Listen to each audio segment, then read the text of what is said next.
तो बच्चों स्टार्ट करते हैं आज की क्लास को। आज हम स्टार्ट करने वाले हैं अपने बायोलॉजी का पहला चैप्टर। ठीक है, एक्चुअली ये तुम्हारी बुक का 5th चैप्टर है, बट बायोलॉजी का पहला चैप्टर है जिसका नाम है लाइफ प्रोसेस। बहुत इंपॉर्टेंट चैप्टर है, बहुत इंटरेस्टिंग चैप्टर है। ठीक है, क्योंकि इसमें तुम्हें अपने बॉडी के बारे में बहुत सारी चीजें पता चलेगी। ठीक है, बहुत सारे ऐसे प्रोसेसेस के बारे में पता चलेंगे जो तुम्हारी बॉडी में होते हैं। ठीक है, और तुम्हें उनके बारे में पता होना जरूरी है। ठीक है, तो चैप्टर का नाम डालिए, चैप्टर नंबर 5 है life process. Life process Hindi में इसको बोला जाता है, क्या बोला जाता है? हिंदी वाली बुक है जिंदगी की गतिविधि नहीं, जीवन प्रक्रिया। भाई पुरानी बुक है, तो पुरानी बुक है। ठीक है, हिंदी में बोलते हैं जैव प्रक्रम। क्या बोलते हैं? जैव प्रक्रम।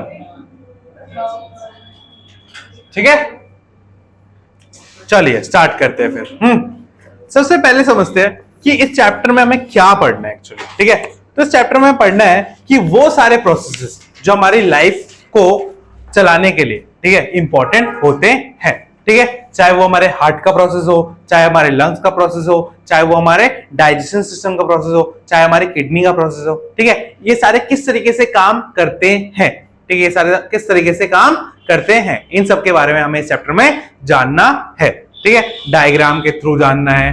ठीक है, कि हार्ट का डायग्राम कैसा होता है, हार्ट में कितने चेंबर्स होते हैं। ठीक है, लंग्स जो होते हैं उनमें किस तरीके से जो गैसेस का एक्सचेंज होता है, किस तरीके से हमारी बॉडी में ऑक्सीजन रह जाता है और कार्बन डाइऑक्साइड निकल जाता है, ये कैसे होता है। ठीक है, उसके बाद ब्लड में किस तरीके से ऑक्सीजन मिल जाता है और फिर वो ऑक्सीजन पूरी बॉडी में ट्रेवल करता है। ठीक है, साथ में किस तरीके से जो ब्लड होता है, ब्लड में जब इतनी सारी गंदगी आती है तो ब्लड प्यूरिफाई कैसे होता है, किडनी का क्या काम होता है। ठीक है, किडनी के अंदर ग्लोब्यूल्स होते हैं छोटे छोटे। ठीक है, छोटे छोटे वहां पे उनका क्या काम होता है। ठीक है, इन सब बारे में हमें समझना है। ठीक है, साथ में हमें हमारा तो समझना ही है, साथ में प्लांट्स में किस तरीके से ट्रांसपिरेशन होता है, किस तरीके से प्लांट्स के अंदर पानी को ऊपर ले जाता है, खाने को ऊपर नीचे करा जाता है। ठीक है, जाइलम क्या होता है, फ्लोएम क्या होता है। ठीक है, ये सब हमें इस चैप्टर में पढ़ना है। ठीक है, ये सारे क्या है, ये लाइफ प्रोसेस है जो एक लाइफ को चलाने के लिए इंपॉर्टेंट रोल प्ले करती है। अगर इनमें से कोई भी प्रोसेस स्टॉप हुआ तो आप मर सकते हो। ठीक है, असल में तो ये बहुत ज्यादा इंपॉर्टेंट प्रोसेस है। चाहे आप सो रहे हो, खा रहे हो, कुछ भी कर रहे हो, सारे प्रोसेस ऑल टाइम होते रहते हैं। ठीक है, असल में तो कहते रहते हैं आप जब सोते हो ना तब आपकी बॉडी ज्यादा कैलोरी खर्च करती है। पता है क्यों? क्योंकि बॉडी के अंदर उस टाइम बहुत प्रोसेस होते हैं जब आप सो रहे होते हैं। क्या प्रोसेस होते हैं? एक तो नए सेल्स बन रहे होते हैं। ठीक है, ब्लड प्यूरिफाई हो रहा होता है।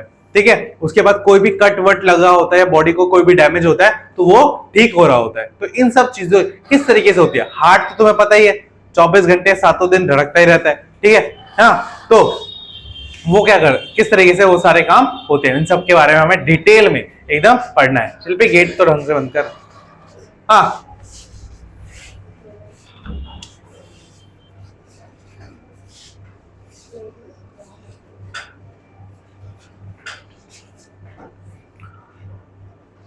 तो तुम्हें पता है लिविंग और नॉन लिविंग। लिविंग क्या होता है? जो चल फिर सकते हैं, सांस ले सकते हैं। ठीक है, उनमें ग्रोथ होती है। ठीक है, ये सब होता है। और नॉन लिविंग क्या होता है? जो चल फिर नहीं सकते, सांस नहीं ले सकते, है ना, ये सब क्या होता है? नॉन लिविंग होता है। तो एक्चुअली देखा जाए तो प्लांट्स क्या होंगे? लिविंग होंगे, नॉन लिविंग होंगे? लिविंग, बट वो तो चल फिर नहीं पाते। ठीक है, वो भी चल फिर सकते हैं। ठीक है, उनके टहनियां तो बढ़ती है ना, ग्रोथ तो होती है उनमें। ठीक है, ठीक है, तो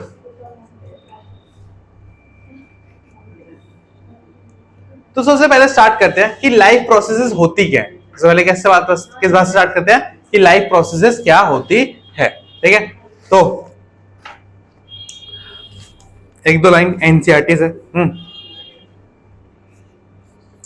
तो क्या बोल रहा है, ध्यान से सुनो। ये पैराग्राफ बहुत इंपॉर्टेंट है, इससे आपको चैप्टर का क्रक्स समझ में आएगा। ठीक है, how do we tell the difference between what is alive and what is not alive. ठीक है, हम किस तरीके से ये बताएं कि कौन सी चीज जिंदा है कि कौन सी चीज जिंदा नहीं है। ठीक है, If we see a dog running or a cow chewing cud or a man shouting loudly on the street, we know that these are living beings. What if the dog or cow or man were asleep? We would still think they are alive. ठीक है, जब हम किसी doggy को रास्ते में भौंकते हुए देखते हैं या किसी इंसान को चिल्लाते हुए देखते हैं या किसी गाय को खाते हुए देखते हैं तो हम क्या बोलते हैं, ये जिंदा है. ठीक है, बट क्या जब ये तीनों सो जाते हैं तब भी हम उनको जिंदा बोलेंगे? हाँ, अब आगे सुनो. We see them breathing and we know that they are alive. जब वो सोते हैं तो वो सिर्फ क्या लेते हैं, सांस लेते हैं. तो सांस लेता देख के हम क्या बोल सकते हैं कि वो जिंदा है. ठीक है, फिर आगे देखो. What about the plants? तो प्लांट्स के बारे में क्या? हाँ, how do we know that they are alive? हमें कैसे पता है कि वो जिंदा रहते हैं? अभी हमने बात करी ना कि प्लांट्स जिंदा है या नहीं है जिंदा. ठीक है, तो हमें कैसे पता चलेगा? तो देखो यहाँ पे आंसर क्या दे रखे हैं. हाँ, वी सी दैम ग्रीन. ठीक है, हमें क्या देखते हैं? ग्रीन देखते हैं. सम ऑफ अस विल से. ठीक है, मतलब हम बोलेंगे कि वो हमें हरे देखते हैं इसलिए वो जिंदा है. ठीक है, अब आगे देखो क्या बोल रहे हैं आगे. But what about the plants that have coloured other than green? मतलब उन प्लांट्स का क्या जिनमें जो उनके जो कलर हैं वो ग्रीन से अलग हैं. कुछ के पत्ते ब्राउन भी होते हैं, है ना, कुछ के रेड भी होते हैं, कुछ के येलो भी होते हैं, है ना. तो उनका क्या? अगर तुम ग्रीन से ही बता रहे हो कि प्लांट्स अगर ग्रीन है तो जिंदा है, तो कुछ के तो अलग अलग कलर भी होते हैं ना, तो उनका क्या? वो जिंदा नहीं है फिर इसका मतलब. ठीक है, अब आगे देखो क्या बोल रहे हैं कि they grow over time so we know that they are alive. Some will say, तो कुछ कहेंगे कि वो बढ़ते रहते हैं, जैसा तुमने बोला ना कि वो बढ़ते रहते हैं, उनकी हाइट बढ़ती रहती है. हाँ, तो हम कह सकते हैं वो जिंदा है. ठीक है, क्योंकि हर जिंदा जीव क्या होती है? बढ़ती रहती है. हाँ, फिर आगे देखो. In other words, we tend to think that some sort of movement, either related, growth related or not, as common evidence of being alive. ठीक है, मतलब कि तो हम ये कह सकते हैं, ना कि ग्रोथ होनी चाहिए. क्या होनी चाहिए? ग्रोथ होनी चाहिए. चाहे वो ग्रोथ हो या चाहे मतलब मूवमेंट होनी चाहिए. क्या होनी चाहिए? मूवमेंट. चाहे वो मूवमेंट ग्रोथ की वजह से हो रही हो, बढ़ने की वजह से हो रही हो, या चलने फिरने की वजह से हो रही हो. ठीक है, अगर कोई भी चीज मूवमेंट करेगा इसका मतलब वो क्या है? लिविंग है. इसका मतलब क्या है? लिविंग है. ठीक है, फिर देखो. But a plant that is not visibly growing is still alive और some animal can not breathe without visible movement. ठीक है, अब देखो कुछ जो प्लांट होते हैं उनकी जो ग्रोथ होती है पता नहीं चलती. बहुत टाइम लगाते हैं ना वो ग्रो करने में, तो हमें एक दिन में तो पता नहीं चलता कि ग्रो हो रहा है कि नहीं.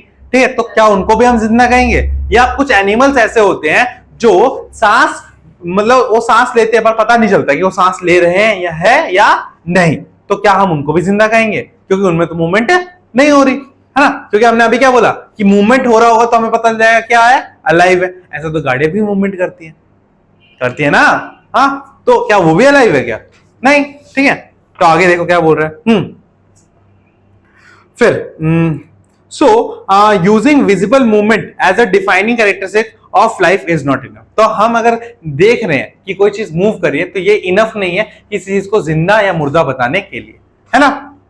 बस सुन में कोई चीज मूव कर रही है तो हम ये नहीं बता देते हैं कि वो जिंदा है. हाँ, तो मैंने गाड़ी वाला एग्जांपल भी दिया कि गाड़ी भी तो मूव कर रही है. हाँ, तो क्या वो जिंदा हुई? नहीं हुई. ठीक है, तो आगे देखो. Movement over very small scale will be invisible to the naked आई.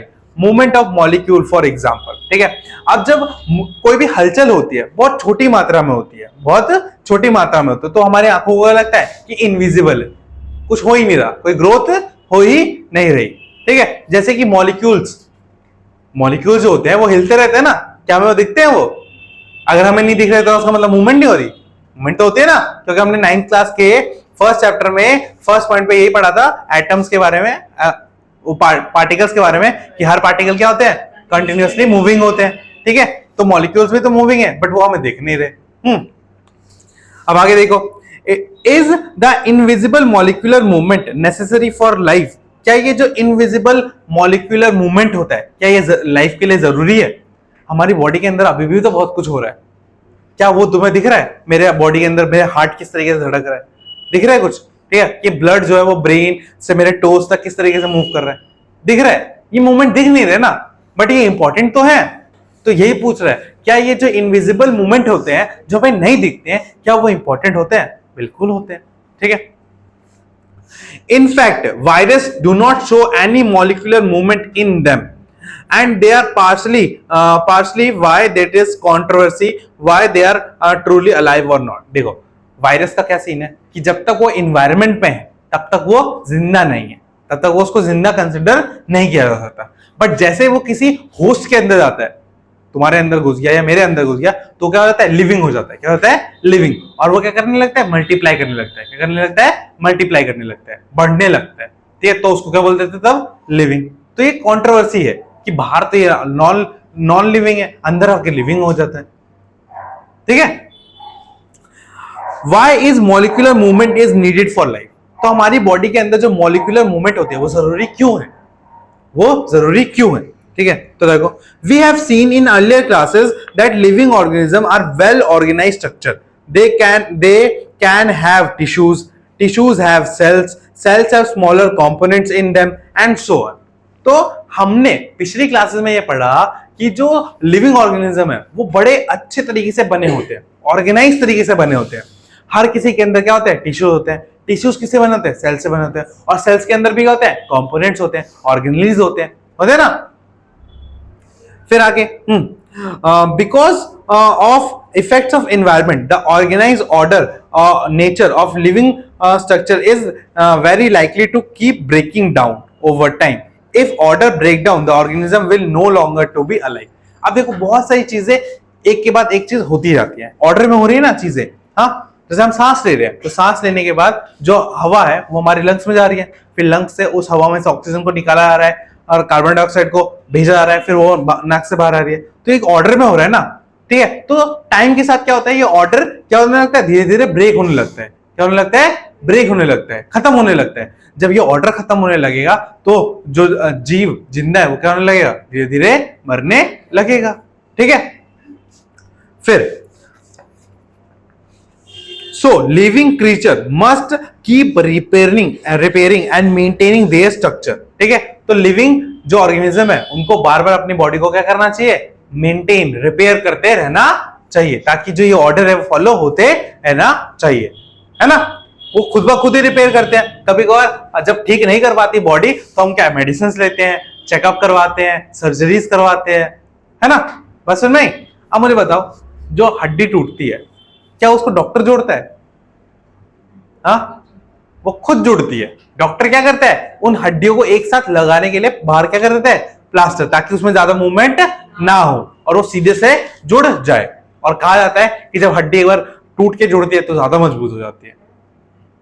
मतलब तोड़वा मत लेना कि भैया ने बोला है कि हड्डी टूट के मजबूत होती है, आज ही सारी हड्डी तोड़ दूंगा फिर मजबूत हो जाऊंगा मैं, ठीक है। अब आगे देखो, होता है ऐसा नहीं, क्योंकि उस जगह पे ना एक्स्ट्रा लेयर बन जाती है, और ठीक है, जहाँ पे टूटी होती है ना वहां पे एक्स्ट्रा लेयर बन जाती है जो जुड़ती है ना उस तरीके से। अंकुश भैया की हड्डी नहीं टूटी थी, अंकुश भैया का लिगमेंट टूटा था। लिगमेंट, हाँ, लिगमेंट नहीं जुड़ता, बहुत मुश्किल से जुड़ता, वो धीरे धीरे जुड़ता है, बहुत टाइम बाद जुड़ता है। इसीलिए तो उनका पैर का वो ऑपरेशन हुआ था, वहां पे नट और बोल्ट लगाया गया था। वो पूछ लेना उनसे। हाँ, since all the structure are made up of molecule, they must move molecules around all the time, ठीक है। What are maintenance of process in living organism, let us explore, ठीक है। तो वो रहा है हमारी बॉडी मॉलिक्यूल से बनी है और हर मॉलिक्यूल क्या करती है? मूव करती रहती है, ठीक है। तो अब हमें पढ़ना है कि किस तरीके से हमारी बॉडी में ये रिपेयर और मेंटेनेंस का वर्क होता है, ठीक है।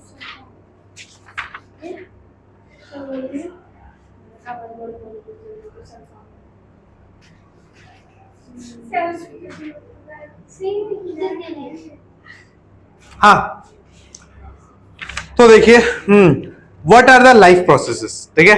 जिस क्वेश्चन की खोज हम कर रहे थे उसका आंसर बुक में दे रखा है कि लाइफ प्रोसेसेस क्या होती है। सुनिए, the maintenance function of living organism must go on even when they are not doing anything particular, even when they are just sitting